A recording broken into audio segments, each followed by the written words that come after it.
Shalom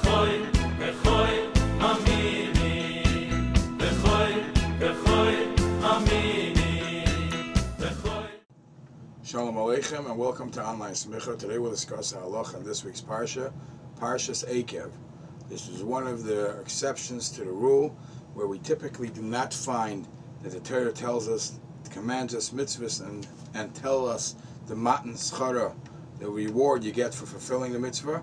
But in this week's Parsha we find that for fulfilling the mitzvah of mezuzah is l'man yirbu yumeichem v'mevenechem al ha'adama asher nishba Hashem lavisechem.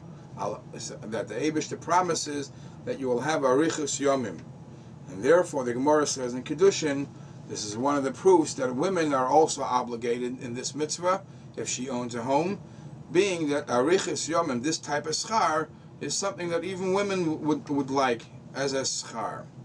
Now the pasuk says al ha'adama asher nishba Hashem lavisechem, specifically referring to Eretz Yisrael. And the question is, the Gemara asks in Brachas, how about the people who live in the diaspora, live in Chutz La'aretz? Where is their bracha? And the Gemara goes on to explain the quality of the people who go to shul every morning and daven every morning and learn every morning, that they have this chus for this. If you look in the Klei Yakar, he says the question wasn't really answered in the Gemara. From one hand, it says that only al ha'adama, only people in Eretz Yisrael get the reward, and then the Gemara sort of changes topics by speaking about those who come and learn in shul in the morning and evening. It doesn't really answer the question. And the Klei Yakar says a wonderful thing. He says that being that every shul, asidim bati gnesias bati midrasha shebebavel, to go up to Eretz Yisrael in the time of Mashiach. So really, somebody who spends time davening and learning in shul, he's actually in Eretz Yisrael. He is an al ha'adama asher nishba Hashem lavisechem. So for somebody like that, and he fulfills the mitzvah mezuzah, he gets the bracha of arichos yomim. This is one of the few places, as I said, that the Torah says this schar. The fact that the Gemara says that women are also obligated for this, there's actually a discussion. In a home, the Baruch Hashem, there's a married couple and children, who we know that most of the mitzvahs are mitzvahs that the man fulfills.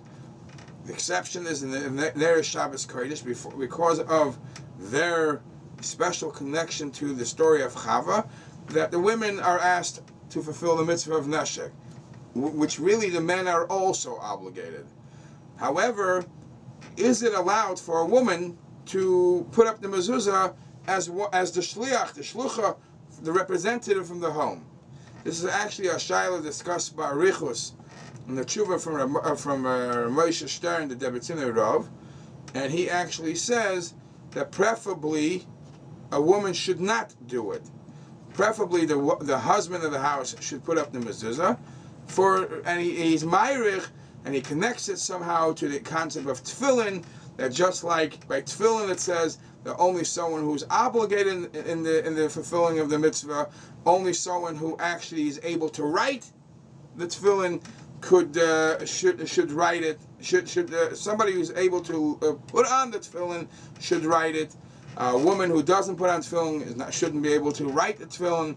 So too, sort of a connection by the mezuzah. A woman who, for whatever reason, has an extension to connect to the mitzvah of tefillin, where she cannot write tefillin, she also does not write mezuzah. So she should not put the mezuzah up as a representative for the home. If you look in the Achrayim, you find that there's the same discussion if a child puts up the mezuzah or cotton, if it's good enough. After all, he also wants the shmirah. So much so, what happens if you come to a home and a guy put up the mezuzah? Do you have to insist to take it off and put it back on? These are all discussions in halacha, and b'pashtus, obviously, l'chatchila, it's better if the man of the house does it. And the Achrayim discuss if once a child or the havdil, a guy put it up, if there's an inyan to take it off.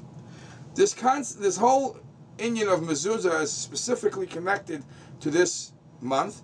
We're Shabbos Mevarchim Elul, and even in Kitzur Shulchan Aruch it says that people try to check their mezuzahs in Elul which is actually a chiddush din by itself, because al pi din it says that a mezuzah hayachid only has to be checked pa'amayim b'sheva shanim, twice in 7 years. That really you could just rely on the chazaka that most probably it's fine. Every 3.5 years check it. If it's a shel rabim, if it's a mezuzah shel rabim, all right, you have a much longer period of time to allow yourself to worry or be certain. Yet people are makpid to check the mezuzahs in Chodesh Elul, and actually it's brought in the name of the Sefer Zechira that he says that even though you have reason to believe that all is fine, but haboidek hamezuzah is tadir, somebody who checks constantly the mezuzahs, umashgiach sheyiu ksherim, and he tries to be certain that the mezuzahs are kosher, yarich yomim, he'll have a riches yomim, v'nitzo mishedim v'ruchos, and he'll be saved from evil spirits, v'yizke lebanim ksherim, and he'll have the chusim of having kosher good kids, honorable tzaddikim banim ksherim.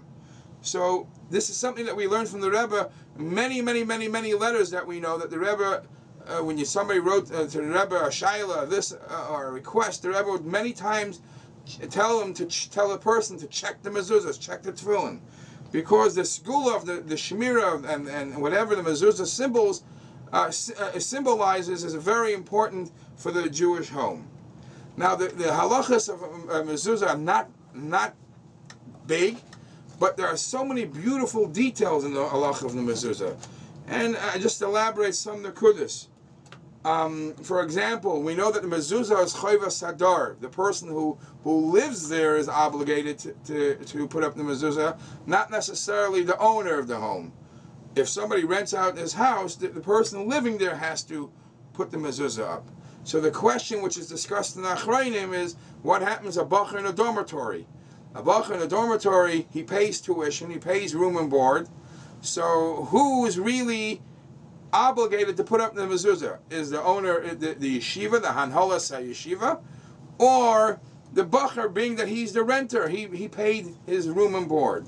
The payil is brought that since the bacher, when they pay tuition, it does not remove the chiyuv, all the chiyuvim of the bailus from the hanholas yeshiva of the building, of the place, different than the schirus, the typical schirus, the renter, as a person rents a home, that he could do whatever he wants. Therefore, it's still the obligation of the hanholas yeshiva to put up the mezuzah. And let's hope that we'll have all the schusim, the merits, especially Chodesh Elul, and the schusim of the mitzvah mezuzah, l'man yireichum, l'man yirbu yamechem, al adam Hashem nishba Hashem lavisechem. Please join us again next week. Thank you.